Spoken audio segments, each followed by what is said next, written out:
मेरा नाम है वीरेंद्र प्रजापति और मैं एमए पॉलिटिकल साइंस हूँ। वैसे तो पॉलिटिकल साइंस में एमए किया हुआ है, लेकिन हिस्ट्री मेरे फेवरेट सब्जेक्ट्स में से एक है। मोस्ट फेवरेट सब्जेक्ट जिसे कहते हैं, तो लगातार कंटिन्यूसली मैं इसकी स्टडी करता रहता हूँ। इंटरेस्टिंग मुझे लगता है और पिछले 4 या 5 सालों से मैं 11th और 12th क्लास को हिस्ट्री पढ़ा रहा हूँ।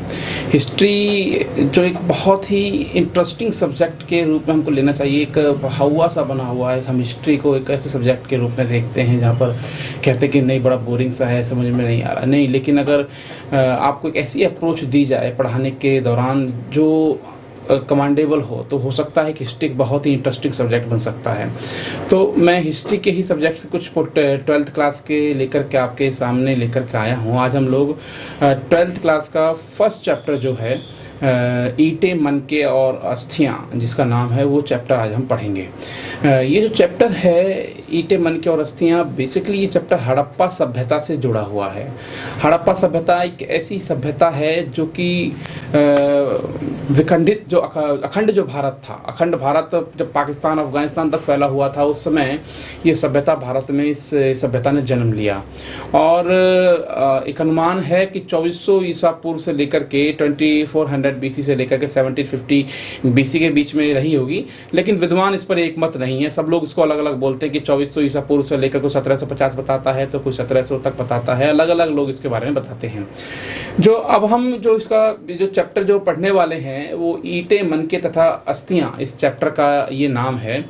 और नाम इस चैप्टर का ये इसलिए रखा गया, पहले मैं ये चीज़ क्लियर कर देता हूँ। चैप्टर का नाम है ईंटें, मनके तथा अस्थियाँ, लेकिन इस चैप्टर में हम पढ़ने वाले हैं हड़प्पा सभ्यता के बारे में। दोनों ही एक ही चीज़ें हैं, क्योंकि जब हड़प्पा सभ्यता की खोज की गई, जब इसकी खोज की गई, तो इसकी खोज कब हुई, कब इसको सबसे पहले इसकी जानकारी मिली, तो 1921 में भारत के जो दयाराम सहानी थे, उन्होंने इसकी खोज की थी। और बहुत सारे और विद्वान भी रहे, रखालदास बनर्जी जिसके अंदर थे, और सारे विद्वानों ने मिलकर के, और कुछ ब्रिटिश अधिकारी भी थे जिन्होंने हड़प्पा सभ्यता की खोज की थी। वो सारी चीज़ें हैं।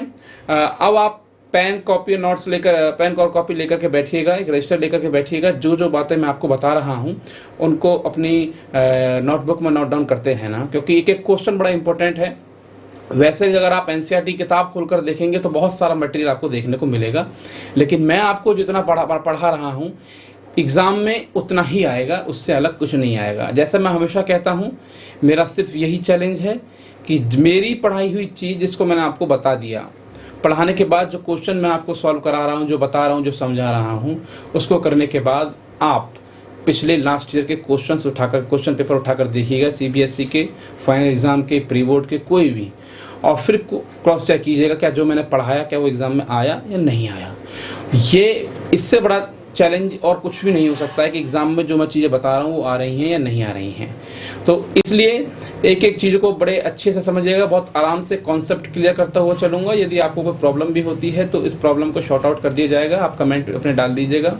मेरा नंबर भी होगा नीचे, मैं डिस्क्रिप्शन में अपना नंबर दे दूँगा। आप सारी डिटेल्स जो भी पूछना चाहते हैं बाय फ़ोन व्हाट्सअप करके ही पूछ सकते हैं और डायरेक्टली भी पूछ सकते हैं। तो जो फर्स्ट चैप्टर है ईंटें, मनके तथा अस्थियाँ, इसका जो ये जो चैप्टर है, इसको पहले पढ़ने से शुरू हम ये जानना शुरू करते हैं। ये अध्याय जो है, ये अध्याय आपकी स्क्रीन पर भी जो नोट्स चल रहे हैं, इन नोट्स को आप स्क्रीनशॉट भी ले सकते हैं, और जो मैं बातें बोल रहा हूँ उन बातों को भी आप नोट डाउन कर सकते हैं, और वीडियो को पॉज कर करके बार बार सुन सकते हैं, देख सकते हैं।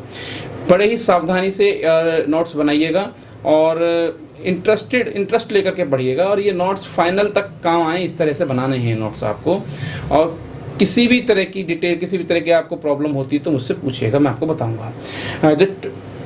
जो हम चैप्टर है, इसका परिचय पहले हम जान लेते हैं, थोड़ा सा इसका इंट्रोडक्शन ले लेते हैं। इंट्रोडक्शन ये है क्या, तो ये अध्याय जो चैप्टर जो है, ये चैप्टर हड़प्पा सभ्यता से जुड़ा हुआ है। ये जो सभ्यता थी, ये हड़प्पा सभ्यता जिसकी मैं बात कर रहा हूँ, ये बहुत ही प्राचीन थी और आधुनिक सभ्यताओं में से एक थी। जैसा मैं इसको प्राचीन भी कह रहा हूँ और आधुनिक भी कह रहा हूँ, मतलब कि ये बहुत पुरानी भी थी और आधुनिक भी थी। मैं ऐसा क्यों कह रहा हूँ? ऐसा मैं इसलिए बोल रहा हूँ क्योंकि जो ये सभ्यता है, हड़प्पा सभ्यता, ये इतनी पुरानी है, लगभग इसको 2400 ईसा पूर्व से 2400 BC से 1750 BC तक माना जाता है, इसके बीच की है। लेकिन इसको मैं पुरानी इसलिए, पुरानी भी है और आधुनिक भी। आधुनिक इसलिए है क्योंकि जिस तरह की वास्तुकला या आर्किटेक्चर हम कहते हैं, जिस तरह का आर्किटेक्चर हम आज यूज़ कर रहे हैं, जिस तरह के मकानों को बनाने की जो प्रणाली है, जो आर्किटेक्चर जो हम आज यूज़ कर रहे हैं, वो लोग आज से हज़ारों साल पहले यूज़ करते थे, हड़प्पा सभ्यता के लोग जो थे। इसलिए मैं इसको आधुनिक बोल रहा हूँ। अगर हम इनके आप जब इनके अपने एनसीईआरटी की बुक में देखिएगा, तो जब किस तरह से ये हड़प्पा सभ्यता बनी हुई थी, तो इनके मकानों की बनाने की जो स्टाइल जो थी, संरचना जो थी, उसको आप देखिएगा तो आपको लगेगा कि ये तो वैसे ही मकान जिस तरह के मकानों में हम आज रह रहे हैं, बिल्कुल उसी तरह से सीढ़ियों का निर्माण किया गया था। और मकानों को साथ में, हर मकान के साथ एक दीवार ऐसी होती थी इसमें जिसके साथ बाहर गली में नाली निकली हुई होती थी। जैसे अमूमन आज के मकान होते हैं, हमारे मकानों के साथ में जो घर का जो सारा गंदा पानी जो होता है वो सब नाली में बहा देते हैं, और वो नाली हमारे घर के बिल्कुल साथ से होकर निकलती है। बिल्कुल इसी तरह से हड़प्पा सभ्यता के नगर बसे हुए थे। इस सभ्यता को बेसिकली 5 नामों से जाना जाता है। ये जो सभ्यता है, ये मैंने आपको दिखा हुआ है। पहला जो हड़प्पा सभ्यता, इसको हम बोलते हैं, ये हड़प्पा सभ्यता है आपकी, इसको हम हड़प्पा सभ्यता कहते हैं। इसको हम मोहनजोदड़ो सभ्यता भी बोलते हैं। इसको हम सिंधु घाटी सभ्यता भी बोलते हैं। इसको हम कांस्य युगीन सभ्यता भी बोलते हैं, और इसको हम मृतकों का टीला भी कहते हैं, जो ये आपकी स्क्रीन पर आपको नजर आ रहा है, मैं सर्कल कर रहा हूँ। तो आप ये समझने की कोशिश कीजिए कि जो 5 नाम है, ये 5 नामों का अपना एक बैकग्राउंड है, एक इतिहास है, एक स्टेटस है, वो कैसे है। हड़प्पा सभ्यता इसको इसलिए बोलते हैं क्योंकि ये हड़प्पा जो स्थल जगह का नाम है, इसलिए वापस को हड़प्पा सभ्यता कहा जाता है। मोहनजोदड़ो जो है, मोहनजोदड़ो आपकी जो सभ्यता है, ये सभ्यता लगभग ये जो हिस्सा है मोहनजोदड़ो, ये पाकिस्तान के अंदर है, ये क्षेत्र है, इसको इसलिए मोहनजोदड़ो सभ्यता भी बोलते हैं। सिंधु घाटी सभ्यता इसलिए क्यों बोलते हैं, सिंधु घाटी सभ्यता इसे इसलिए कहते हैं क्योंकि सिंधु नदी के किनारे ये डेवलप हुई। ध्यान से सुनना, ये 1 नंबर के जो 1 मार्क्स के जो आपके क्वेश्चन आते हैं, मल्टीपल क्वेश्चन, वो उन क्वेश्चंस के अंदर भी ये पॉइंट्स बन सकते हैं।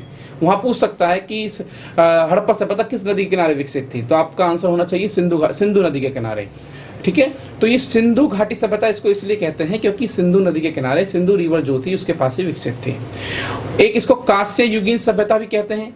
अब आप बोलोगे कांस्य युगीन सभ्यता इसे क्यों सुना कहते हैं, आपने तो कभी नाम भी नहीं सुना।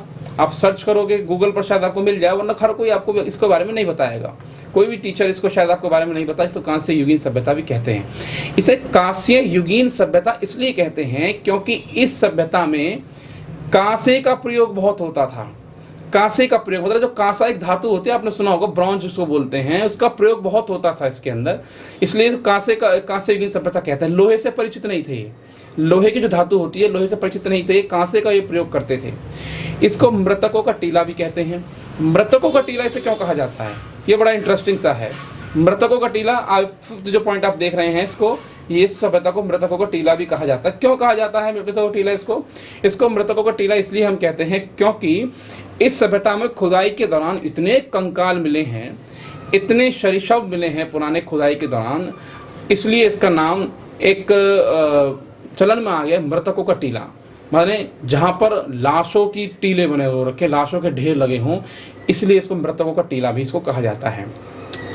अलग से कुछ हम बात करते हैं सभ्यता के बारे में कि महत्वपूर्ण बिंदु कुछ हैं सभ्यता के, जैसे ये सभ्यता कहाँ से कहाँ तक जैसे फैली हुई थी, सभ्यता के बारे में जो महत्वपूर्ण बिंदु की जानकारी हम देखें तो ये सभ्यता जो थी पश्चिम में अफगानिस्तान, पश्चिम में माने आज अगर उत्तर पूर्वी भारत के, अगर हम उत्तर पश्चिम में जाते हैं, अगर हम नॉर्थ वेस्ट में अगर जाएं इंडिया के, तो अफगानिस्तान है।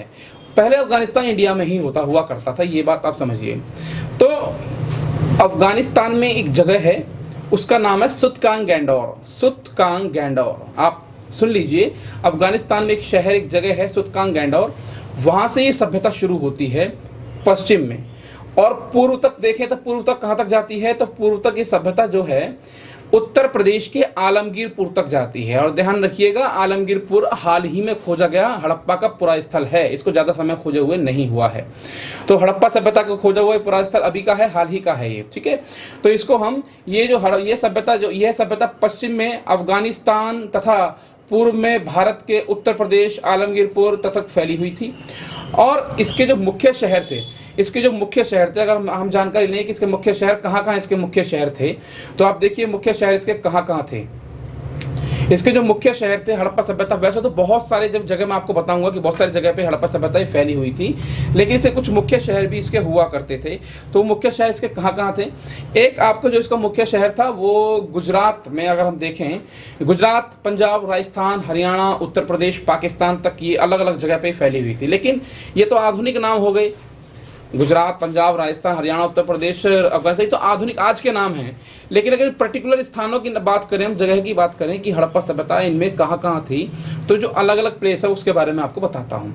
जो ये गुजरात है, आप गुजरात में देखें, गुजरात के अंदर धौलावीरा, लोथल और नागेश्वर, ये 3 जगह हैं। ध्यान रखिएगा, मल्टीपल क्वेश्चन यहाँ से बन सकता है। बहुवैकल्पिक प्रश्न जो बनते हैं 1 मार्क्स वाले, हमेशा बड़ा क्वेश्चन, स्टूडेंट्स बड़े क्वेश्चन आप आराम से अटेंड कर लेते हैं कि बड़े क्वेश्चंस में आप कुछ आइडिया भी लगा सकते हैं, कुछ नया थॉट भी लगा सकते हैं। लेकिन जो मल्टीपल क्वेश्चन होगा उसमें करेक्ट आंसर चाहिए। अगर आपका आंसर गलत है तो गलत है, तुक्का अगर आपने लगाया तो तुक्का तुक्का ही होता है, सही भी है सही, गलत तो गलत। तो मल्टीपल क्वेश्चंस में आपको जानकारी होनी चाहिए। जैसे गुजरात है तो गुजरात में धौलावीरा, लोथल और नागेश्वर। प्रश्न ये हो सकता है कि गुजरात के किसी एक हड़प्पा सभ्यता के किसी एक पुरास्थल का नाम बताएं जो गुजरात में है। तो ऑप्शन आपके बहुत सारे आ सकते हैं, कालीमंगल हो सकता है, बनावली, राखीगढ़ी, लोथल। तो आप फिर आंसर बोलेंगे कि उसमें लोथल आपका है करेक्ट। तो आप जगह के नाम याद रखें, गुजरात में धौलावीरा, लोथल और नागेश्वर थे, पंजाब में रोपड़ था, राजस्थान में कालीबंगन था, राजस्थान में कालीबंगन ये स्क्रीन पर है आपकी, और हरियाणा में बनावली और राखीगढ़ी था, हरियाणा में बनावली और राखीगढ़ी, और उत्तर प्रदेश में आलमगीरपुर। वहीं अगर हम जम्मू कश्मीर की बात करें, मैंने यहाँ जम्मू कश्मीर लिखा नहीं है, लेकिन आप नोट कर लीजिए अपनी कॉपी के अंदर, नोटबुक के अंदर। जम्मू कश्मीर में भी इसका एक क्षेत्र था, जम्मू में, मानिए जम्मू में था, और उस जगह का नाम था मांडा। हड़प्पा सभ्यता का एक पुरा स्थल जम्मू में भी मिला है, उसका नाम था मांडा। वहीं पाकिस्तान अगर हम देखते हैं तो पाकिस्तान में कौन कौन सी जगह थी? पाकिस्तान में बालाकोट, चुनहूदड़ो और 1-2 पुरास्थल और थे। वहीं अफगानिस्तान के अंदर सुतकान गैंडोर इसके मुख्य पुरास्थलों में आता था। तो ये हड़प्पा सभ्यता का ये मुख्य रूप से शहर थे। इन शहरों की जानकारी आपको होनी चाहिए, अपने नोटबुक में शहरों के बारे में जानकारी रखें और याद भी रखें। अब मल्टीपल क्वेश्चन के साथ साथ आपको ये मैप में भी क्वेश्चन पूछ सकते हैं। मैप अगर आपको दे दिया जाए तो मैप में भी ये पॉइंट, अब मैप के अंदर एग्जामिनर आपको डॉट लगा कर दे देगा। जैसे मान लीजिए एक डॉट आपको डाल करके दे दिया पंजाब में, अब पंजाब में एक डॉट डाला हुआ और बोला कि यहाँ पर पंजाब में कौन सा एक पुरास्थल था उसका नाम बताएं। तो पंजाब में आपको मालूम होगा रोपड़ था, तो फिर आप फटाफट से रोपड़ का निशान वहाँ पंजाब में डाल देंगे। तो मैप में भी ये क्वेश्चन आ सकता है। तो कैसे तरीके से ये अप्लाई किया जा सकता है, बस नीड ये है आपको चीज़ों को समझना है, कौन सी चीज़ें क्या थी। बहुत आसान है, बहुत ईजी है समझना, इतना बड़ा कोई रॉकेट साइंस नहीं है। आप धीरे धीरे चीज़ों को समझते चलें। कोई चीज़ समझ में नहीं आती, वीडियो को रिवाइंड करें, वीडियो को फिर से देखें, आपको चीज़ समझ में आनी शुरू हो जाएंगी। एक बार में नहीं आता, 2 बार में चीज़ें आपको शुरू हो जाएंगी। अब जो ये हड़प्पा सभ्यता के हमने स्थल देख ली, हड़प्पा सभ्यता के मुख्य रूप से ये इन स्थलों को हम जानकारी में हमारे हैं। अब हम जानना शुरू करते हैं हड़प्पा सभ्यता की जो चैप्टर है, जो ईंटें, मनके तथा अस्थियां। इस चैप्टर को अभी तक जो मैंने बताया वो थोड़ा इंट्रोडक्शन था। अब इंट्रोडक्शन के बाद मैं इंट्रोडक्शन में कुछ और चीज़ें आपको ऐसे बतानी भूल गया हूँ, मैं आपको फिर से बता देता हूँ। वो वापस हम आ जाते हैं यहाँ पर इंट्रोडक्शन में, जो चैप्टर का बता रहा हूँ। हड़प्पा सभ्यता के जो नगर थे, नगर नियोजन हड़प्पा सभ्यता का बहुत ही ज़बरदस्त था। हड़प्पा सभ्यता का नगर नियोजन इतना अच्छा था, जैसे आज आप जाएं किसी सेक्टर के इलाके में जाएं तो सेक्टरों के अंदर आप जाएंगे, देखेंगे जो इलाके बने होते हैं सेक्टरों में आप देखते हैं कि किस तरह से मकानों के निर्माण होता है। सड़कें, लंबी लंबी सड़कें होती हैं और मकान साथ में चौड़ी सड़कें होती हैं, मकान दोनों सड़कों के सामने मकान बने होते हैं, ठीक है ना। तो जैसे ये लंबी लंबी सड़कें इस तरीके से ये आपकी होती हैं। ये बड़ा हल्का हल्का सा स्क्रीन पर आ रहा है, आप थोड़ा सा देख लीजिए, आपको टैब में दिख जाएगा, मैं बना रहा हूँ। जैसे इस तरह से वो होती हैं। मैं इसको कर लेता हूँ ज़रा, 1 सेकेंड। ये जैसे ये सड़कें हैं, इस तरह की सड़कें आपको देखने को मिले। जैसे हड़प्पा सभ्यता का जो नगर नियोजन था इतना ज़बरदस्त था, इतना अच्छा बना हुआ था हड़प्पा सभ्यता का नगर नियोजन।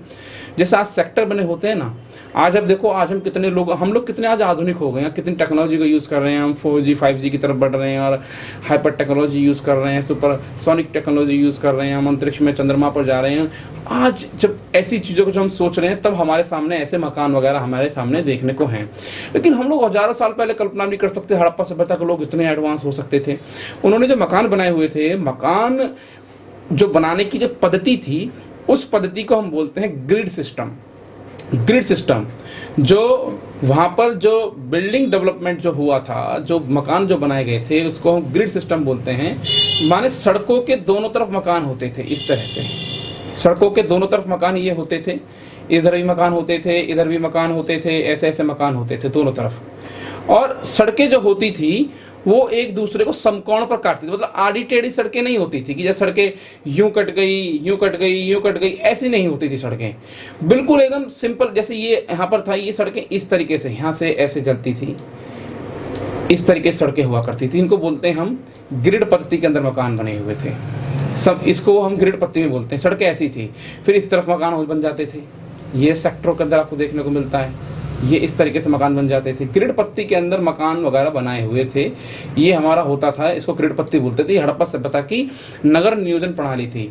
इसमें आप ये देखोगे, इसको हम ये बोलते हैं, इसको हम ऐसा भी कहते हैं कि सड़कें जो थी वो एक दूसरे को समकोण पर काटती थी। समकोण माने 90 डिग्री के एंगल पर, 90 डिग्री का एंगल बनाती थी सड़कें। जैसे यहाँ पर देखो 90 डिग्री का एंगल ही बन रहा है, आपने मैथ्स में 11th-10th तक पढ़ा होगा, ये 90 डिग्री का एंगल बन रहा है यहाँ पर। तो ये 90 डिग्री का एंगल बन रहा है, सड़कें एक दूसरे को समकोण पर काटती थी। ये मकान बनाने का तरीका था। और इसके अलावा मैं बताऊँ आपको कुछ और अच्छी बातें हड़प्पा सभ्यता की। अगर हम नगर नियोजन की बात करें तो हड़प्पा सभ्यता का जो मकान बनाने के साथ साथ उनकी जो मकान बनते थे, मकानों के जो बनाने का जो तरीका था वो भी एक बहुत ही आधुनिक सा था। अच्छा, ये हड़प्पा सभ्यता के लोग अपने मकानों में खिड़कियां नहीं बनाते थे। हड़प्पा सभ्यता के लोग जो होते थे अपने मकानों में खिड़कियां नहीं बनाते थे। ऐसा अनुमान है कि शायद वो चोरी होने की डर की वजह से खिड़कियां नहीं बनाते थे। एक और, जो खुदाई के दौरान, एक्सकेवेशन के दौरान जो खुदाई जब की गई है, खुदाई के दौरान जब मकान ज़मीन से निकले हैं और जो अवशेष जो बरामद हुए हैं, यह भी देखने को मिला है हड़प्पा सभ्यता के जो मकान थे उन मकानों में जो दीवारें जो बनी हुई थी, जैसे मान लीजिए दीवार है, मकान की एक दीवार ये है, मकान की दीवार जैसे मान लीजिए ये है, तो हर दीवार में, हर मकान के साथ एक कुआं बना हुआ होता था। मैं प्रत्येक मकान तो नहीं कहूँगा, अधिकतम मकान ऐसे मिले हैं जिनमें एक मकान की दीवार के साथ एक कुआं बना हुआ होता था। और कुआं कुछ इस तरह से बना हुआ होता था कि कुआं आधा मकान के अंदर होता था और कुआं आधा मकान के बाहर होता था। जैसे ये दीवार में दिखा रही है आपको, ये दीवार थी और कुआं आधा मकान के अंदर, ये मकान के अंदर वाली साइड है और ये मकान के बाहर वाली साइड है। ऐसा क्यों करते होंगे? ऐसा इसलिए करते थे वो लोग ताकि बाहर का जो राहगीर है, जो यात्री है, वो भी कुएं का इस्तेमाल कर सके। ये एक सोच होती होगी, ऐसा अनुमान पुरातत्वविद लगाते हैं, जो हमारे आर्कियोलॉजिस्ट हैं उसके बारे में पता लगाते हैं। ये हड़प्पा सभ्यता की मकान बनाने की जो प्रणाली पद्धति थी।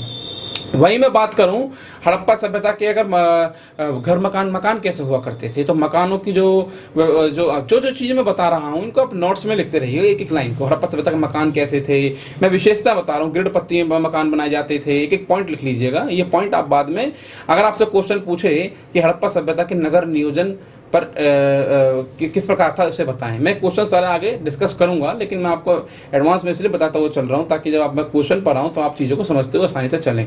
जो मकान थे, कुछ मकान इस तरह से बने हुए थे, आप देखिए ये स्क्रीन पर मैं बता रहा हूं आपको। मकान जैसे मान लीजिए मकान है, तो मकान कुछ इस तरह से बने हुए थे कि चारों तरफ कमरे होते थे और बीच में होता था आंगन। जैसे ये कमरा है, ये आंगन हो गया बीच में ये वाला, और ये चारों तरफ कमरे होते थे। और वहीं आंगन से बीच में एक सीढ़ी ऊपर की तरफ छत की ओर जाती थी, छत की ओर सीढ़ी जाती थी। तो मकान जो, और सभी मकान मोस्टली इसी तरीके से बने हुए थे। तो ये जो प्रणाली जो बनाने की थी, हम देखते हैं गांव में जो हमारे मकान जो होते हैं कुछ इस तरह के मकान होते थे। बीच में एक दलान होता था, दलान में जो एक हम देखते हैं कि बरामदा जिसे हम बोल देते हैं, वो बरामदा टाइप होता था। बालकनी हम कह देते हैं, बालकनी तो आजकल मकान में कुछ अलग तरह की होनी शुरू हो गई, लेकिन जो पहले गाँव में जो पुराने मकान होते थे उसको दलान हम कह देते हैं, बरामदा कह देते हैं, इस तरह की चीज़ें वो मकानों में एक रूप से देखने को मिलती थी। ये हड़प्पा सभ्यता के नगर की ये व्यवस्था है। अभी हमने हड़प्पा सभ्यता के 5 नाम पढ़ लिए, 5 नाम क्या क्या थे और महत्वपूर्ण बातें इसकी हमने पढ़ी। हड़प्पा सभ्यता के नगरों के बारे में पढ़ा, उसके नगर कौन कौन से क्या क्या थे, कैसे कैसे थे। अब मैं आपको बता रहा हूँ, अब आगे चलते हैं पाठ के अंदर। अब इस पाठ का हम शुरू करते हैं। अब इस चैप्टर में पढ़ने से पहले हमें 3 लोगों के बारे में जानना जरूरी है। 3 लोगों के बारे में जानना जरूरी है, महत्वपूर्ण पुरातत्वविद जो हैं। ये चैप्टर हड़प्पा सभ्यता के बारे में पढ़ते हैं, महत्वपूर्ण पुरातत्वविद। अब एक चीज़ मैं आपको बता दूं यहाँ पर, जब 12th क्लास के सभी स्टूडेंट्स जो इस वीडियो को देख रहे हैं उनको एक फ़ायदा सीधा सीधा ये होने वाला है इस वीडियो को देखने के बाद कि क्लास में अगर इस चैप्टर से रिलेटेड कोई भी क्वेश्चन उठता है तो वो आप चुप नहीं रहने वाले हो। और दूसरा, जितने भी आपके यूटी हो, प्री बोर्ड हो, मॉक टेस्ट हो, SA1 हो, फाइनल का एग्ज़ाम हो, आप प्रीवियस क्वेश्चन पेपर उठा के देख लेना और जो मैंने क्वेश्चन पढ़ा रहा हूँ यहाँ पर और वो उठा करके देख लेना। अगर एक एक क्वेश्चन, पिछले 5 सालों का मेरा जो अनुभव है ये पॉलिटिकल हिस्ट्री पढ़ाने का, 99% पढ़ाए हुए वही क्वेश्चंस एग्ज़ाम में देखने को मिलते हैं। ये आपकी जिम्मेदारी है अगर ये चेक करना कि मेरा पढ़ाया हुआ कितना सही और गलत है, उसके बाद ही मुझे फॉलो करना शुरू कीजिएगा, ठीक है। अब कनिंघम के बारे में जानते हैं। कनिंघम कौन थे? हड़प्पा सभ्यता का जो हम बात कर रहे हैं, हड़प्पा सभ्यता में पहले 3 लोगों के बारे में जानना बहुत जरूरी है। एक तो ये कनिंघम महाशय हैं, इनको जानना जरूरी है। ये जॉन मार्शल साहब हैं और एक हमारे व्हीलर हैं। ये तीनों ही बड़े इंपॉर्टेंट से लोग हैं ये, और हड़प्पा सभ्यता के अंदर इनकी एक बड़ी खोज करने में बाद में बहुत महत्वपूर्ण भूमिका रही। तो कनिंघम के बारे में जानकारी था। कनिंघम कौन है? ये कनिंघम जो है ASI के प्रथम डायरेक्टर जनरल हैं। ASI क्या, आप पूछेंगे अब ASI क्या है? तो ASI जो है इसको हम बोलते हैं archaeological survey of India. Hindi में बोलेंगे इसको भारतीय पुरातात्विक संरक्षण विभाग या सर्वेक्षण विभाग। आप दिल्ली के अंदर जो छात्र रहते हैं या फिर भारत के किसी भी हिस्से में जो इस वीडियो को देख रहे हैं, आपके आसपास ऐसी चीज़ें बहुत सारी होंगी। आपने देखो पुरास्थल जो होंगे बहुत हजारों साल पुराने होंगे, किसी राजा महाराजाओं के समय से जुड़े हुए होंगे। तो जो उन स्थलों की देखरेख कौन करता है आप जानते हैं? कौन करता है उस स्थल की देखरेख? उनके टूट फूट की मरम्मत कौन करता है? वहाँ पर टिकट काटने वाले जो लोग होते हैं, जो टिकट काटते हैं, आप दिल्ली के हमारी टॉम जाइए, लाल किला जाइए, पुराना किला जाइए, ऐसे स्थल आप जाएंगे तो वहाँ पर टिकट कटती है। तो टिकट कौन काटता है और वो लोग कौन होते हैं जो इसकी देखरेख करते हैं? जो इसकी देखरेख करते हैं उनका नाम है उस डिपार्टमेंट का नाम है archaeological survey of India. British काल में इसकी स्थापना की गई थी इस डिपार्टमेंट की, ताकि भारत के अंदर जो पुरातात्विक स्थल हैं, जो बहुत ही पुराने स्थल हैं, उनकी देखरेख करने के लिए।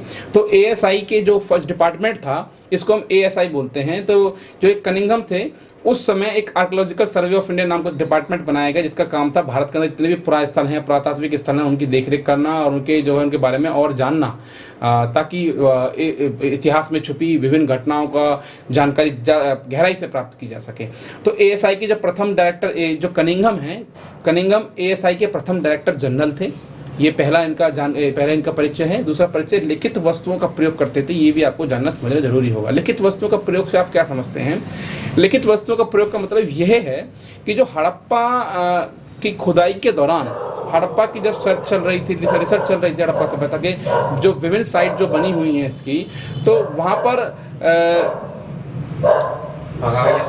हड़प्पा के अंदर जो है हड़प्पा के अंदर जो खोज चल रही थी तब लिखित वस्तुओं का प्रयोग आपका ये करते थे। लिखित वस्तुओं का प्रयोग मतलब कैसे, मैं आपको बताऊं। जैसे ये मैंने नीचे जो 3rd पॉइंट लिखा हुआ है, चीनी व बौद्ध यात्रियों के वृत्तांत का ये प्रयोग करते थे। ये ऊपर लिखा हुआ है, चीनी और वे बौद्ध यात्रियों के वृत्तांत का ये प्रयोग करते थे। चीनी व बौद्ध यात्री मतलब ASI के जो प्रथम डायरेक्टर जनरल थे कनिंघम, इन्होंने हड़प्पा की जानकारी प्राप्त करने के लिए कि हड़प्पा सभ्यता किस तरह की थी, कैसी थी, कब की थी, कैसे यहाँ लोग रहते थे, इसकी जानकारी प्राप्त करने के लिए इन्होंने क्या किया, चीनी और बौद्ध यात्री जो भारत आए थे या हड़प्पा के समय में भारत आए थे, इनके जो वृत्तांत थे जो उन्होंने उस समय भारत में आकर के लिखे थे। पहले ये समझ लें यात्रा वृत्तांत क्या होता है। यात्रा वृत्तांत वह होता है जब कोई यात्री किसी स्थान पर घूमने के लिए जाता है तो वहाँ जा कर के आजकल आप देखते हैं, आजकल हम कहीं जाते हैं घूमने के लिए, मैं आज से चलो हम आजकल की बात करते हैं। पहले अगर आज हम कहीं घूमने जाएं तो हम क्या करेंगे, वहाँ की वीडियो बना कर लाएंगे, फ़ोटोज़ लेकर के आएंगे। तो ये क्या है, एक तरह का हमारा जो है ये यात्रा के बारे में जो हमने जानकारी जुटाई है ना, वो उसको हमने वीडियोज़ के अंदर, फ़ोटोज़ के अंदर हमने क्या कर लिया, एक इकट्ठा कर लिया, संकलित कर लिया। वैसे ही जब उस समय लोग किसी बाहर की, हालांकि उस समय यात्रा करना इतना आसान नहीं था, और जब यात्रा करने के लिए आते थे बाहर के यात्री, तो वो आकर के क्या करते थे, उन सारी जानकारियों को एक पुस्तक में लिख लिया करते थे, जिनको यात्रा वृत्तांत कहते हैं। और फिर उन यात्रा वृत्तांतों का प्रयोग आज के दौर में इतिहासकार करते हैं। वो उस समय के जो यात्रा वृत्तांत लिखे गए थे, विभिन्न लोगों ने लिखे थे। अकबर ने भी लिखवाए थे, हम आगे 9वें चैप्टर में पढ़ेंगे इसके बारे में। अकबर ने भी लिखवाए थे, और 4थे चैप्टर में पढ़ेंगे अशोक ने भी लिखवाए थे, सबने लिखवाए थे यात्रा, ये वृत्तांत वगैरह। फिर उन वृत्तांतों का प्रयोग बाद में इतिहासकार करते हैं, और इतिहासकार उससे जानकारी निकालते हैं कि क्योंकि वो उस समय आए थे तो उन्होंने क्या क्या चीज़ देखी होगी, वो सारी चीज़ें वृत्तांत के अंदर लिखी होंगी। ये बात ये स्वाभाविक सी है। तो कनिंघम जो थे, कनिंघम उन्हीं लोगों में से एक थे। इन्होंने ESI के फर्स्ट डायरेक्टर जनरल थे, और इन्होंने अपनी हड़प्पा सभ्यता को जानकारी प्राप्त करने में, रिसर्च करने में, इन्होंने जो मोस्टली जो रिसोर्सेज जो यूज़ कर रहे थे वो थे आपके लिखित वस्तुओं का प्रयोग, जिनके अंदर आपका चीनी व बौद्ध यात्रियों के वृत्तांत थे जो 7वीं शताब्दी में भारत आए थे, 7वीं शताब्दी में भारत आए थे। सेकंड जो हमारे हैं वह हैं हमारे व्हीलर हैं। व्हीलर, ये आप देखिएगा, व्हीलर, व्हीलर कौन है, तो जो व्हीलर जो हैं ये 1924 में ASI जनरल, ये आर्कियोलॉजिकल सर्वे ऑफ इंडिया के 1924 के अंदर जनरल बने थे। आर्कियोलॉजिकल सर्वे ऑफ इंडिया के 1924 के अंदर ये जनरल बने थे। मिस्टर व्हीलर की मैं बात कर रहा हूँ। और आप इनको, जैसे मैंने पॉइंट्स लिखे हुए हैं, आप इन पॉइंट्स को अच्छे से अपने लैंग्वेज में भी लिख सकते हैं। बाकी जो भी चीज़ें मैं आपको पढ़ा रहा हूँ, ये सारी चीज़ें मैं बाद में आपको नोट्स में लिंक के नीचे में दे दिया जाएगा। आपको उस लिंक में सारी डिटेल आपको मिल जाएगी। एक जो पॉइंट्स मैंने जैसे लिखा हुआ 1924 में ASI जनरल बने, तो ये पॉइंट हालांकि मैं अभी समझा भी रहा हूँ आपको, बाद में ये सारे नोट्स आपको इस वीडियो के साथ लिंक में आपको दे दिए जाएंगे, और लिंक के अंदर PDF को डाउनलोड कर लीजिएगा, और वहाँ से आपको नोट्स मिल जाएंगे सारे पढ़ने के लिए। एक एक चैप्टर के जो क्वेश्चन मैं डिस्कस कर रहा हूँ, हर क्वेश्चन का नोट्स आपको वहाँ पर मिल जाएंगे। ये यहाँ पर मेन हेडिंग्स और पॉइंट्स है जिसको डिस्कशन में कर रहा हूँ आपसे, ताकि चैप्टर को आसानी समझा जा सके। उसके बाद वो आप जब आप चैप्टर के जो मेन नोट्स उनको पढ़ेंगे, वो बहुत ईजिली आपको समझ में आ जाएंगे। बहुत ही ईजी सी लैंग्वेज में लिखे हुए हैं, और मार्क्स भी बहुत उनसे इजीली मिल जाते हैं। अभी तक मेरे पढ़ाए हुए जो स्टूडेंट्स हैं वो 95, 97 तक, 96 तक लेकर आ चुके हैं इन्हीं नोट्स के थ्रू। क्योंकि इन्हीं नोट्स की मैं चैलेंज आपको ये है कि इन नोट्स को पढ़िए, और पढ़ने के बाद किसी भी बुक को उठाइए, किसी भी आप पुराने एग्जाम क्वेश्चन पेपर को उठाइए और चेक कर लीजिए कि जो पढ़ाया था वो आया कि नहीं आया। बस सिंपल सा। व्हीलर थे 1924 में ASI जनरल बने, भारत के आर्कियोलॉजिकल सर्वे ऑफ इंडिया के जो जनरल बने थे 1924 में व्हीलर। सेकंड, सिंधु सभ्यता की खोज इन्होंने की थी। इन्होंने सिंधु सभ्यता की खोज इन्होंने की थी। और आप पहले देखिए कि 1921 में, हालांकि जो 1921 में सबसे पहले भारत के दयाराम साहनी, नोट कर लीजिए, दयाराम साहनी ने 1921 में हड़प्पा सभ्यता की खोज की। लेकिन इस हड़प्पा सभ्यता को, सिंधु घाटी सभ्यता को, जो बाद में धीरे धीरे फैलती हुई चली गई, इसको व्हीलर ने और व्यापक रूप से इसकी खुदाई करवाई शुरू, और इसके बारे में रिसर्च करवाना शुरू करा। तो सिंधु सभ्यता की खोज इन्होंने की, और पूरे दुनिया के सामने उन्होंने इस सभ्यता को रखा, और बताया कि दुनिया में एक ऐसी सभ्यता भी थी जो इतनी आधुनिक थी, जो आज के समय से बिल्कुल मिलती जुलती है। और इस सभ्यता की इन्होंने यह भी बताया कि जो यह सभ्यता थी, ये मेसोपोटामिया के समकालीन थी। मेसोपोटामिया के समकालीन मतलब ये सभ्यता उसी समय की है जिस समय की मेसोपोटामिया की सभ्यता थी। आपने 11वीं क्लास में मेसोपोटामिया की सभ्यता के बारे में पढ़ा होगा। तो ये सभ्यता उसी समय की है जबकि मेसोपोटामिया की सभ्यता की है। अच्छा, ये हमें मालूम कैसे पड़ा? इतिहासकारों को कैसे मालूम हुआ कि हड़प्पा सभ्यता और मेसोपोटामिया की सभ्यता एक समय की है? ऐसा क्या प्रमाण मिल गया उनको? तो उसका जो प्रमाण मिला वो ऐसा अनुमानतः है, ऐसा हो सकता है, ये है कि जो हड़प्पा के अंदर जिन मोहरों का प्रयोग होता था, हड़प्पा के अंदर विनिमय के लिए, व्यापार के लिए, बिजनेस के लिए जिन मोहरों का प्रयोग होता था, वह मोहरें जो हैं मेसोपोटामिया में मिली हैं।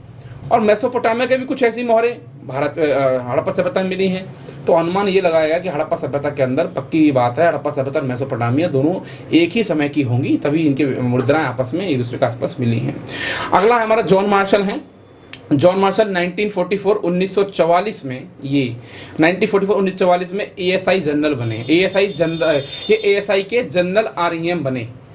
जॉन मार्शल जो हैं 1944 में 1924 के अंदर, ये लिखा हुआ है, ये भारत के, ये आर्कियोलॉजिकल सर्वे ऑफ इंडिया, भारतीय पुरातात्विक सर्वेक्षण विभाग के जनरल आरईएम बने। और इनकी जो खास बात थी, जब ये जनरल आरईएम बने तो इनकी जो खास बात थी वो ये है कि इन्होंने वैज्ञानिक तथ्यों का प्रयोग करते थे। जैसे आप देखेंगे कि यहाँ पर चीनी कनिंघम जो थे वो चीनी और बौद्ध यात्रियों का वृत्तांतों का प्रयोग करते थे। वैसे ही जो ये जॉन मार्शल जो हैं खुदाई के दौरान ये वैज्ञानिक तथ्यों का प्रयोग करते थे। वैज्ञानिक तथ्य माने, जब हड़प्पा सभ्यता की खोज ये कर रहे थे जॉन मार्शल, तो जितनी भी चीज़ें मिलती थी, चाहे वो हड्डियाँ हों, चाहे वो अभिलेख हों, स्कल्पचर्स हों, तो आप दोबारा बताएंगे। तो ये जॉन मार्शल के बारे में हम बात कर रहे हैं। ये जॉन मार्शल जो थे एएसआई जनरल आरईएम 1944, ये एएसआई जो थे जनरल आरईएम बने 1944 के अंदर। और इन्होंने हड़प्पा सभ्यता की जो चीज़ों की जब खोज की, तो इन खोज के दौरान इन्होंने वैज्ञानिक तथ्यों का प्रयोग किया था। वैज्ञानिक तथ्य माने जो भी चीज़ें खुदाई में मिलती थी, जैसे हड्डियाँ मिलती थी, बाट मिलते थे, मूर्तियाँ मिलती थी, मोहरें मिलती थी, सील्स वगैरह मिलती थी, और वेरियस क्वांटिटी में बहुत सारी चीज़ें मिलती थी। तो उन सब चीज़ों का ये क्या करते थे, ये साइंटिफिक मेथड यूज़ करते थे जांचने के लिए, जानने के लिए कितनी पुरानी हो सकती है, इसका प्रयोग कैसा होता होगा, किस तरह के मेटल से बनी हुई है, वगैरह वगैरह जांच करते थे। ये तीन लोग हैं, कनिंघम, व्हीलर, जॉन मार्शल। और ये तीनों लोग जो हैं, जब तक आपका एग्जाम नहीं होगा, तीनों लोग आपकी जान खाते रहेंगे, पेपर में ये आते रहेंगे, इसलिए इनको जरूर पढ़ लीजिएगा। ठीक है, अब आगे हम पढ़ते हैं हड़प्पा सभ्यता के बारे में और थोड़ी सी जानकारी लेते हैं। जैसे मुख्य फसलें, हड़प्पा सभ्यता की मुख्य फसलें कौन कौन सी थी, ये सारे पॉइंट्स क्वेश्चन पेपर में आएंगे। अभी मेन क्वेश्चन भी मैं शुरू कर रहा हूँ, लेकिन ये भी मेन चीज़ें हैं, ये ध्यान रखिएगा। कनिंघम वगैरह, व्हीलर और जो पीछे मैंने बताया सारा कुछ, वो सब कुछ एग्जाम से रिलेटेड है। ठीक है, लेकिन जो आगे क्वेश्चन बताऊंगा वो क्वेश्चन भी हैं और ये भी हैं, इनको जरूर पढ़िएगा। हड़प्पा सभ्यता जो मुख्य फसलें जो आपकी हैं कौन कौन सी थी, गेहूँ, जौ, दाल, सफ़ेद चना तथा तेलीय फसल। तेलीय फसल माने जिन फसलों से तेल आदि होता है, जैसे सरसों के लिए, सरसों के तेल के लिए सरसों वगैरह पौधे उगाना, ये तेलीय फसल हड़प्पा सभ्यता के लोग मुख्य फसलें इनकी थी। पालतू जानवर इन लोगों के क्या थे, पालतू जानवर इन लोगों के भैंस, भेड़, बकरी, भैंसे, सुअर जैसी चीज़ें ये लोग पालते थे। ये अच्छा मालूम कैसे पड़ा, ये कैसे मालूम पड़ा कि ये पालतू थे और ये जंगली थे, ये भी प्रश्न पूछने वाला है। और जंगली जानवर के क्या थे, जंगली जानवर के हिरण और घड़ियाल के जंगली जानवर होते थे। ये कैसे मालूम पड़ा पुरातत्वविदों को कि ये हिरण तो पालतू नहीं था, घड़ियाल पालतू नहीं था, भैंस, बकरी और सुअर पालतू थे, ऐसी क्या चीज़ें उनको मिली। तो ये सारी चीज़ें कैसे मालूम पड़ी, क्योंकि जो हड़प्पा सभ्यता की बस्तियाँ जो बसी हुई थी, भैंस, भेड़, बकरी, भैंसे, सुअर वगैरह जो ये जो जानवर हैं, इनकी हड्डियां हमें कहाँ से मिली हैं, उन बस्तियों से जहाँ पे हड़प्पा सभ्यता के लोग रहते थे। तो वहाँ से हमें क्लियर हो गया कि हड़प्पा सभ्यता के लोग जहाँ रहते थे वहाँ से हमें कुछ ऐसे आपके भैंस, भेड़, बकरी, भैंसे आदि, सुअर आदि की जो हड्डियाँ मिली हैं, इससे क्लियर ये हो जाता है कि यहाँ पालतू लोग, ये पालतू जानवर थे, इसलिए बस्ती में रहते थे, इसलिए इनकी हड्डियाँ यहाँ से मिली हैं। वहीं हिरण और घड़ियाल की जो हड्डियां हैं वो ऐसी जगह से मिली हैं जो जंगल वगैरह का वीरान इलाके थे। इससे अनुमान लगाया गया कि हड़प्पा सभ्यता के लोग ये पालतू नहीं थे, ये जंगलों में रहते थे। एक और इम्पोर्टेंट जो पॉइंट है वो ये है कि हड़प्पा सभ्यता के लोग शेर से परिचित नहीं थे।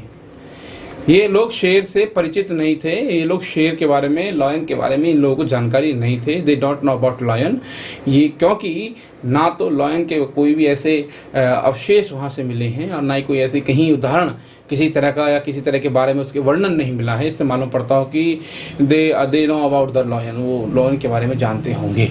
तो हड़प्पा सभ्यता के बारे में एक जंगली जानवर, ये मुख्य फसलें पता लग गई, कौन कौन सी मुख्य फसलें थे। ये जो क्वेश्चन मैंने बताया अभी तक आपको पीछे के, ये सारे 1 नंबर में भी बन सकते हैं और 2 नंबर में भी बन सकते हैं, तो इसलिए इन सारे क्वेश्चंस को पढ़िएगा। अब मैं आपको वो क्वेश्चन डिस्कशन करना शुरू करते हैं जो बड़े मार्क्स में आपको देखने को मिल सकते हैं, माने 5 नंबर में या 6 नंबर में, 4 नंबर में, 5 नंबर में, ऐसे जो आते हैं क्वेश्चंस। ठीक है, ये आपको बड़े क्वेश्चंस हैं। जैसे क्या हड़प्पा सभ्यता के लोग शिक्षित थे, क्या हड़प्पा सभ्यता के लोग शिक्षित थे? यह कैसे मालूम होगा हमें हड़प्पा सभ्यता के लोग शिक्षित थे कि नहीं थे? तो हर खोज के दौरान, खुदाई के दौरान हड़प्पा सभ्यता से ऐसे बहुत सारे पुरातात्विक स्थल मिले हैं जिनसे मालूम पड़ता है कि हड़प्पा सभ्यता के लोग शिक्षित थे। तो क्या क्या चीज़ें हैं वो जिनसे मालूम पड़ता है कि हड़प्पा सभ्यता के लोग शिक्षित थे? तो देखिए, सबसे पहला जो पॉइंट है हम डिस्कस करते हैं मोहरें। अब मोहरे से कैसे पता लगेगा कि हड़प्पा सभ्यता के लोग शिक्षित थे? तो मोहरें क्या हैं? मोहरें एक तरह का, जैसे आज सिक्के हैं, कॉइन्स चलते हैं, उसी तरह से मोहरें चलती थी। अब मोहरें भी मोहरें जो बनी होती थी उनकी भी कुछ वैल्यू होती होगी। तो अगर वो उनकी मोहरों की कुछ वैल्यू उन्होंने अगर डिसाइड कर रखी होगी तो किस मूल्य की वो हैं, और उन मोहरों के ऊपर कुछ लिखा भी था। यदि वो शिक्षित थे तभी तो उन्होंने लिखा, तभी तो उनकी एक लिपि विकसित हुई। इसलिए मोहरें जो हड़प्पा सभ्यता से जो खुदाई के दौरान मिली हैं, इनसे मालूम होता है कि हड़प्पा सभ्यता के लोग शिक्षित थे। इस क्वेश्चन का आपको बिल्कुल एकदम विस्तार से जो डिस्क्रिप्शन है, वो नोट्स जब मैं आपको लिंक में दे दूंगा, नोट्स के अंदर ये सारे क्वेश्चन आपको अच्छे से एक्सप्लेनेशन उनकी मिल जाएगी। अभी मैं आपको यहाँ पॉइंट वाइज समझा रहा हूँ चैप्टर को।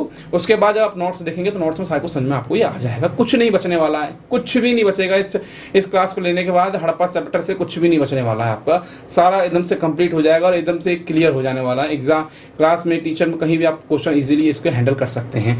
तो क्या हड़प्पा सभ्यता के लोग शिक्षित थे? तो बोलेंगे हाँ, हड़प्पा सभ्यता के लोग शिक्षित थे। हमें अनेकों ऐसे प्रमाण हड़प्पा की खोज के दौरान मिलते हैं जिनसे मालूम पड़ता है वो लोग शिक्षित है। तो पहला मोहरों से जो होता, मोहरें संभवतः लेन देन में काम में आती होंगी।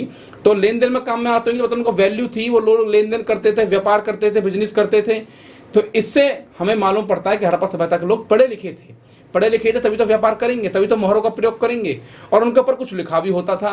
तो पढ़े लिखे थे तभी तो वो लिखते थे, नहीं होते तो फिर कैसे लिखते? तो हड़प्पा सभ्यता के लोग पढ़े लिखे थे, एक तो मोहरों से पता लगता है। दूसरा अभिलेख, खुदाई के दौरान अभिलेख मिले। अभिलेख क्या होते हैं? देखिए बच्चों, अभिलेख जो होता है, अभिलेख मिट्टी की बड़ी बड़ी पट्टिकाएं होती हैं, मिट्टी की बड़ी बड़ी पट्टिकाएं। पहले मिट्टी को गूंथा जाता था, फिर उसके गीली मिट्टी के ऊपर उसकी एक प्लेट टाइप बनाई जाती थी, प्लेट की तरह। पहले जो मिट्टी होती थी, जैसे अभिलेख क्या होते थे, पहले एक मिट्टी, स्क्रीन पर आप देखें, जैसे मिट्टी थी और मिट्टी से इस तरह की एक प्लेट गीली मिट्टी से तैयार कर ली जाती थी, और ये एक गीली मिट्टी की प्लेट ये होती थी, और इसके ऊपर फिर मिट्टी की गीली जो भी आपको जो लिखना होता था वो यहाँ पर लिख देते थे, ठीक है। और उसके बाद इन पट्टिकाओं को सुखा लिया जाता था। सुखा करके, जैसे आज हम कोई फाइल में लिख देते हैं, फाइल में लिखने के बाद उसको संभाल कर रख लेते हैं, सेम ऐसे ही अभिलेख लिखा करते थे। बड़ी बड़ी मिट्टी की पट्टिकाएं होती थी, इन पट्टिकाओं के ऊपर अपने अभिलेख और जानकारी लिख लिया जाता था, और फिर उसको सुखा करके दस्तावेज जहाँ भी रखने होते संभाल के वहाँ रख लिया जाता था। इससे मालूम होता है कि हड़प्पा सभ्यता के लोग शिक्षित थे, वो अभिलेख लिखते थे, और जानकारी रखते थे, दस्तावेज बनाते थे। दूसरा आभूषण, आभूषणों से कैसे पता लगेगा हड़प्पा सभ्यता के लोग पढ़े लिखे थे? क्योंकि आभूषण जो मिले हैं खुदाई के दौरान, रिसर्च जो चल रही है वहाँ पर जो लगातार जो काम हो रहा है, वहाँ से कुछ आभूषण मिले थे। उन आभूषणों के ऊपर कुछ लेख लिखा हुआ था। जैसे हम आज देखते हैं, आज हम अपने आभूषणों पर कुछ लिखवा लेते हैं, किसी देवी देवता का नाम लिखवा लेते हैं, जैसे हम जय माता दी लिखवा लेते हैं, और हमारे सिख भाई वाहिगुरु ऐसे कुछ लिखवा लेते हैं। मुस्लिम लोग, मुसलमान जो लोग तो अपने सब कुछ लिखवा लेते हैं आभूषणों के ऊपर। बिल्कुल इसी तरीके से हड़प्पा सभ्यता के लोग भी आभूषणों पर कुछ ना कुछ लिखवा लेते थे। तो जब वो लिखवाते थे तो मानना पड़ेगा आपको वो लोग पढ़े लिखे थे। तो आभूषणों पर ऐसे अभिलेख लिखे हुए मिले हैं, आभूषणों के ऊपर विभिन्न प्रकार के अभिलेख लिखे हुए मिले हैं, जिनसे यह संकेत मिलता है कि हड़प्पा सभ्यता के लोग पढ़े लिखे थे। अगला है आपका बाट, मेन इंपॉर्टेंट जो है, ये बाट मिले हैं हड़प्पा सभ्यता से। ये बाट क्या है? आपको हड़प्पा सभ्यता से बाट मिले हैं देखने को। बाट मतलब बाट आपने देखे होंगे दुकानों पे होते हैं, तोलने के लिए जो होते हैं, 1 किलो का, 2 किलो का, 4 किलो का, वो बाट का प्रयोग वहाँ हड़प्पा सभ्यता से खुदाई के दौरान बाट मिले हैं। अच्छा, ये बाट कैसे होते थे? ये कुछ स्क्वायर वाली पद्धति में होते थे, जैसे 1 किलो का, 2 किलो का, फिर ये 4 किलो का होता था, फिर 8 किलो का बाट होता था, फिर उसके बाद 16 किलो का बाट होता था, उसके बाद फिर 32 किलो का बाट होता था, उसके बाद फिर 164 किलो का बाट होता था, फिर 128 किलो का बाट होता था। मतलब स्क्वायर में होते चले जाते थे। इस तरह के बाट इन्होंने बना रखे थे। अब इन बाटों का प्रयोग वो करते थे, इसका मतलब ये है कि हड़प्पा सभ्यता के लोग विनिमय करते थे, बाटों का प्रयोग वो करते थे, इसलिए वह पढ़े लिखे थे। तो अब इस प्रश्न में कुछ ऐसा रह जाना नहीं चाहिए कि जो इससे हमें ये क्वेश्चन ये लगे कि हड़प्पा सभ्यता के लोग पढ़े लिखे थे या नहीं। ये क्लियर हमें इनसे हो जाता है कि जो हड़प्पा सभ्यता के जो लोग थे, इस सभ्यता के लोग पढ़े लिखे थे। ये हमारे इन पॉइंट से क्लियर हो जाता है, क्योंकि मोहरें वहाँ से मिली, अभिलेख वहाँ से मिला, आभूषण मिले हैं, बाट मिले हैं। ये ऐसी चीज़ें हैं जिससे पता लगता है हड़प्पा सभ्यता के लोग पढ़े लिखे थे। और इस हर पॉइंट्स के बारे में विस्तार से आपको नोट्स के अंदर बता दिया जाएगा। अब जो है अगला प्रश्न जो है वो ये है कि पुरातत्वविद हड़प्पाई समाज में सामाजिक आर्थिक भिन्नताओं का पता किस प्रकार लगाते थे।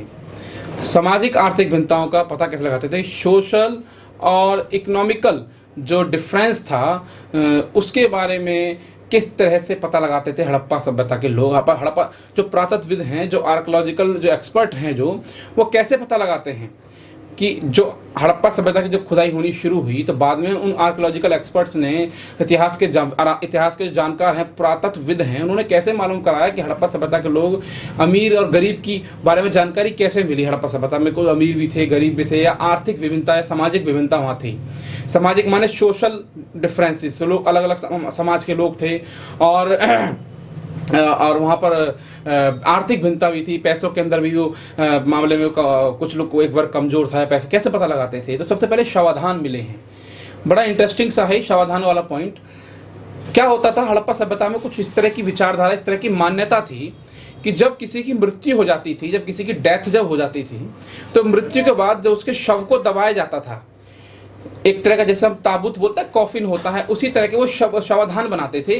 गड्ढा खोदते थे और उस गड्ढे में खोदने के बाद शवों को उसके अंदर दफनाते थे। और जब शवों को दफनाते थे, लाश को जब दफनाते थे, तो उसके साथ में बहुत सारी बहुमूल्य वस्तु रख देते थे, जैसे बर्तन, चांदी के बर्तन और प्लेट, और जैसे शराब पीने के मदिरा के जो प्याले होते हैं वो रख देते थे। ऐसा क्यों करते थे? ऐसा उनकी मान्यता थी कि मरने के बाद आदमी इन सब चीज़ों का प्रयोग करता है, मनुष्य इन सब चीज़ों को प्रयोग करता है, तो इसलिए इस मान्यता के अनुसार वो इन सारी चीज़ों को शवाधानों में दबा देते थे। और जो मैंने आपको बताया था शुरुआत में, जम्मू कश्मीर का जो मांडा नाम की जो जगह है, जहाँ पर हड़प्पा सभ्यता का पुरा स्थल है, मांडा भी हड़प्पा सभ्यता का एक पुरा स्थल है, जम्मू कश्मीर से मिला है। मैंने आपको बताया वहाँ पे तो कुछ इस तरह से था, जैसे यहाँ पर शवाधान दबाते थे, शवाधानों के साथ कुछ वस्तुएं होती थी, उसी तरीके से मांडा जो था, मांडा के अंदर क्या होता था, जब मृत्यु जब हो जाती थी किसी व्यक्ति की, तो शव के साथ कुत्ते को मार करके दफनाया जाता था।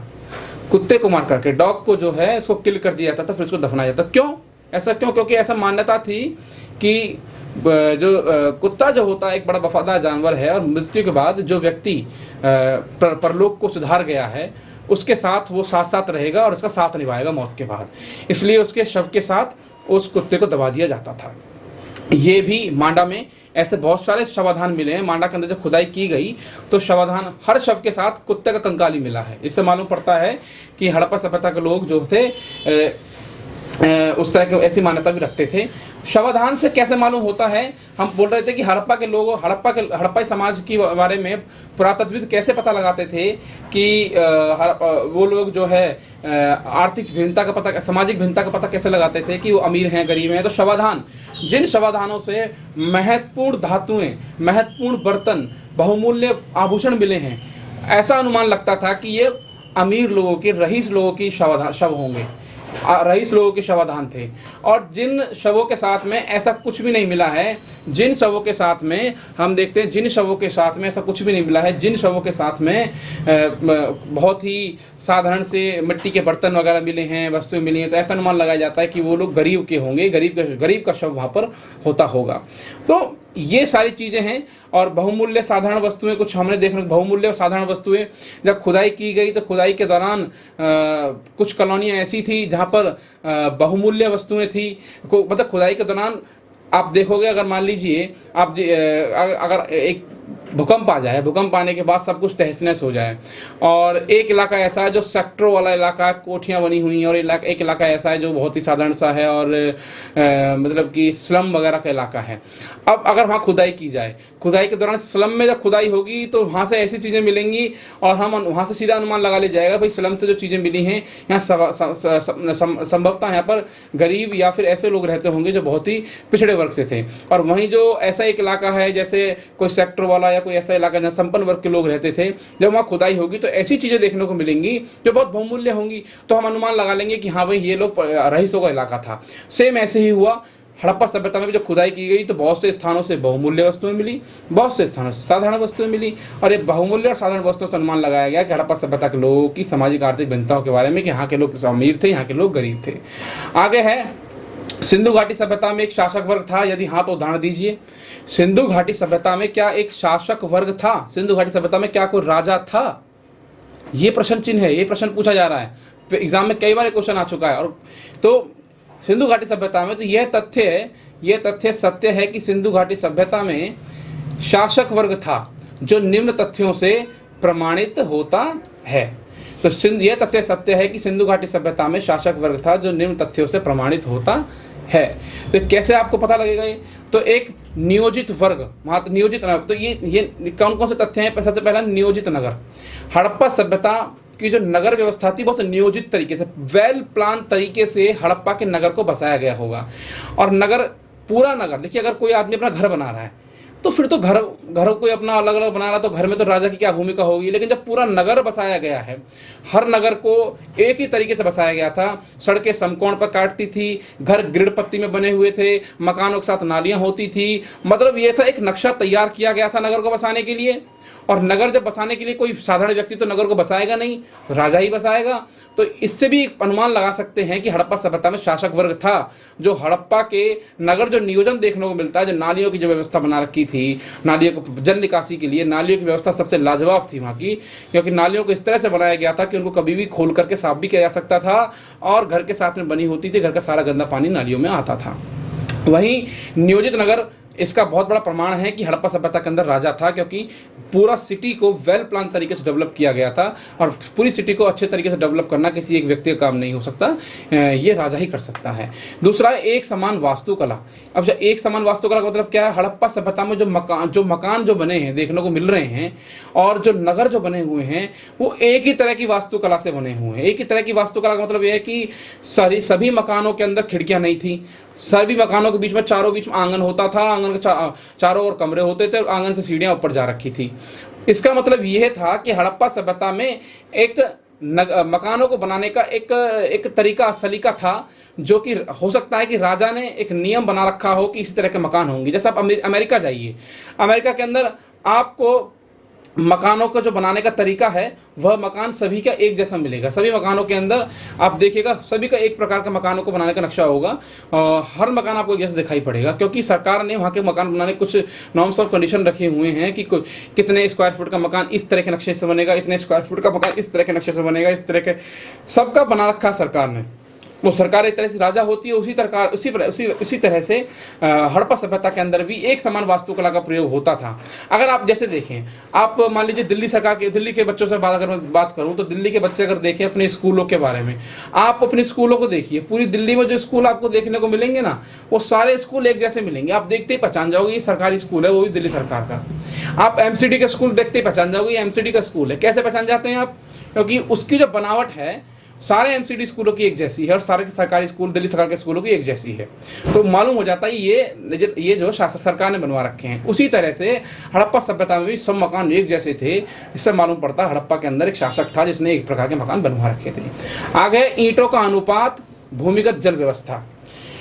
हड़प्पा सभ्यता में जो ईंटों का जो अनुपात है, ईंटों का अनुपात माने ये जानकर हड़प्पा सभ्यता में जो ईंटें मिली हैं सभी तरह की ईंटें एक समान हैं। जैसा आप देखिए कि आज जो ईंटें बन रही हैं, आप जो ईंटें बन रही हैं उन ईंटों का जो रेशियो जो होता है, जो अनुपात होता है वो एक समान होता है, कितनी लंबाई चौड़ाई की वो होगी।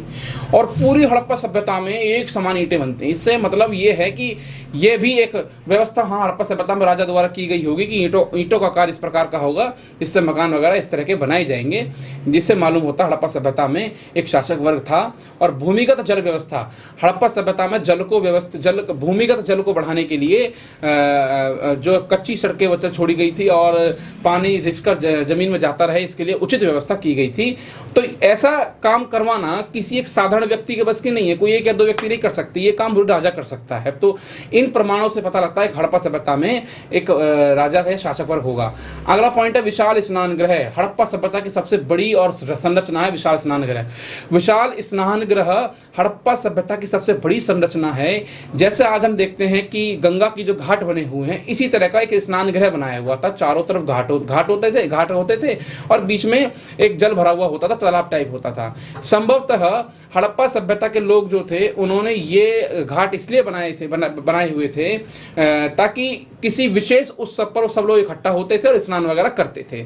तो ये हड़प्पा सभ्यता के बारे में जो विशाल स्नान गृह जो बना हुआ है, इससे मालूम पड़ता है ये राजा द्वारा बनाया गया हुआ इतना बड़ा विशाल स्नान गृह ताकि हड़प्पा सभ्यता के लोग किसी विशेष उत्सव पर जुड़ सकें, ये इससे प्रमाणित होता है। अगला खुदाई में मिली मूर्तियां।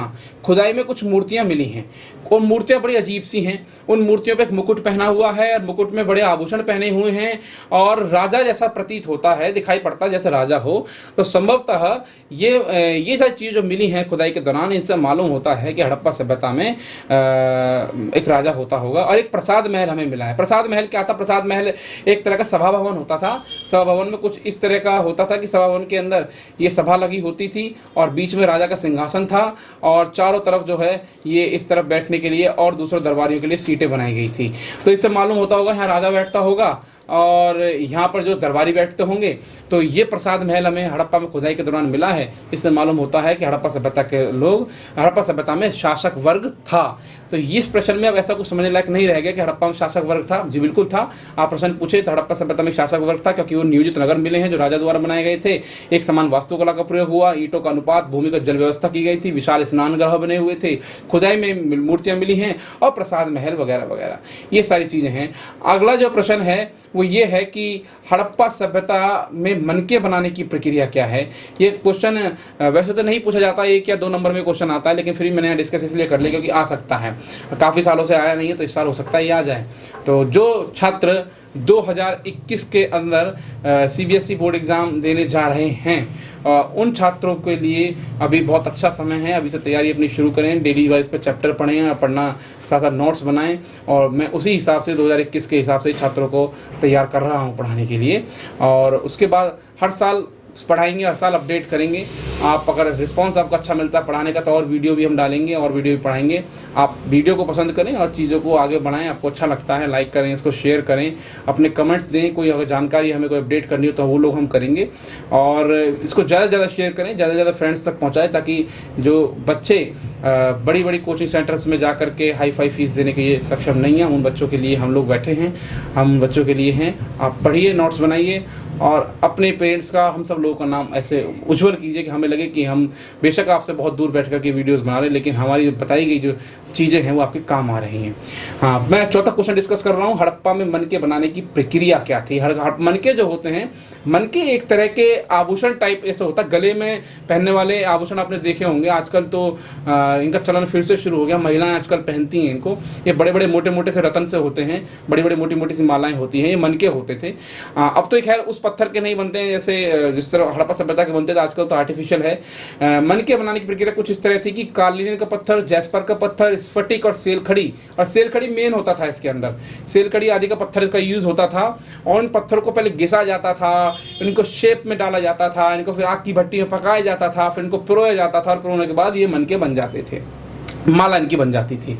तो ये जो सारे क्वेश्चंस जो हैं, ये जो मैं बढ़ाया हड़प्पा मनके बनाने की जो प्रक्रिया है, इस प्रक्रिया को, इस क्वेश्चंस को मैंने लिंक में जो आपको जो सारे नोट्स दिए हुए हैं, सारा अच्छे से डिस्क्रिप्शन आपको मिल जाएगा नोट्स के अंदर। राइटिंग समझ में कुछ चीज़ समझ में नहीं आती तो आप मुझसे कमेंट में पूछ सकते हैं, व्हाट्सअप करके पूछ सकते हैं, बात कर सकते हैं। जो इम्पोर्टेंट अब आज के लिए इस चैप्टर में इतना ही रखता हूँ। जो अभी हमारे 4 क्वेश्चन हैं, हड़प्पा के लोग धार्मिक प्रकृति कैसी थी, जल निकास प्रणाली व नगर नियोजन व्यवस्था के बारे में बताइए, भवन निर्माण योजना और हड़प्पा सभ्यता नदी किनारे क्यों विकसित हुई। ये जो 4 क्वेश्चन हैं, जब मैं नेक्स्ट पार्ट बनाऊंगा इस वीडियो को तो उसके अंदर मैं डाल दूंगा सारे 4 क्वेश्चन। और जो अभी जो मेरे क्वेश्चन पढ़ाए हैं 4, अब देखो 8 क्वेश्चन ये हैं और 2-3 क्वेश्चन मैंने आपको इंट्रोडक्शन के अंदर बता दिए थे। 11 क्वेश्चन, 11 क्वेश्चन मुश्किल से हैं। यदि आप कोई भी अगर आप बड़े से कोई सैंपल पेपर भी उठाते हो या कुछ भी उठाते हो तो 50-50 100 क्वेश्चन इतने सारे आपको दे रखे हैं, हम भी बच्चे भी कंफ्यूज हो जाते हैं क्या पढ़ें क्या नहीं पढ़ें। आपको कुछ नहीं पढ़ना है, जितना मैंने बता दिया सिर्फ इतना पढ़ना है, और इसके अलावा आपको पढ़ने की ज़रूरत नहीं है। यदि आप एक्स्ट्रा मटेरियल कुछ यूज़ करना चाहते भी हैं तो मैं आपको सलाह दूंगा कि गवर्नमेंट स्कूल्स के अंदर जो सपोर्टिंग मटेरियल्स जो मिलते हैं वो बेस्ट होते हैं पढ़ने के लिए, आप उनका यूज़ कर सकते हैं। इसके अलावा उनसे अच्छा और कोई सोर्स नहीं है पढ़ने का, क्योंकि जो बाज़ार में और जो चीज़ें हैं बहुत सारे, मैं नाम तो उनके नहीं लूँगा, लेकिन जो सारी चीज़ें बाज़ार में बिक रही हैं वो सभी चीज़ें इन्हीं के ऊपर बेस्ड हैं, एनसीईआरटी के ऊपर, और सरकार ने जो सपोर्टिंग मटेरियल बनाए उनके ऊपर ही बेस्ड हैं। आप नोट्स हमारे जो मैंने बताए हैं इन नोट्स को बनाइए, पढ़िए, ये आपका बेसिक क्लियर करेंगे, और किसी भी तरह का एग्ज़ाम में क्वेश्चन आपको आ जाता है इस चैप्टर से रिलेटेड, आप उस क्वेश्चन को बहुत इजीली सॉल्व कर सकते हैं। इस चैप्टर को पढ़ने के बाद अब मैं समझता हूं कि आपका कुछ नहीं बचा होगा। अब 4 चैप्टर कंप्लीट हो जाएंगे, 4 क्वेश्चन जो हमारे ये हैं हड़प्पा सभ्यता के 5th क्वेश्चन, 6th क्वेश्चन, और ये 7th है और जो 8th है। नेक्स्ट वीडियो जब मैं बनाऊंगा कल, हम आपको वीडियो डाल देंगे, तो फिर मैं उसमें सारे क्वेश्चन डिस्कशन कर लेंगे हम पूरा, और इसके अंदर मैं डाल दूंगा सारे नोट्स भी आपको मिल जाएंगे उसी के साथ ही, जैसे ये वीडियो हमारी दूसरा पार्ट भी कंप्लीट होता है। तो ठीक है बच्चों, और इन्हीं नोट्स को आप पढ़ते रहिए अच्छे से, अपने लाइक कीजिए, शेयर कीजिए दबा करके, और कोई भी डिटेल आपको किसी भी तरह की आपसे बात समझ में नहीं आती है तो व्हाट्सएप पे कॉल कीजिए, लेकिन आपका रिस्पॉन्स ही हमें नई वीडियोस बनाने के लिए प्रेरित करेगा। आप अगर अच्छी लगती है वीडियो को ज़्यादा से ज़्यादा इसको शेयर करें ताकि हम और वीडियोस बनाएं, आप सब लोगों के लिए हम बैठे हुए हैं। थैंक यू बच्चों।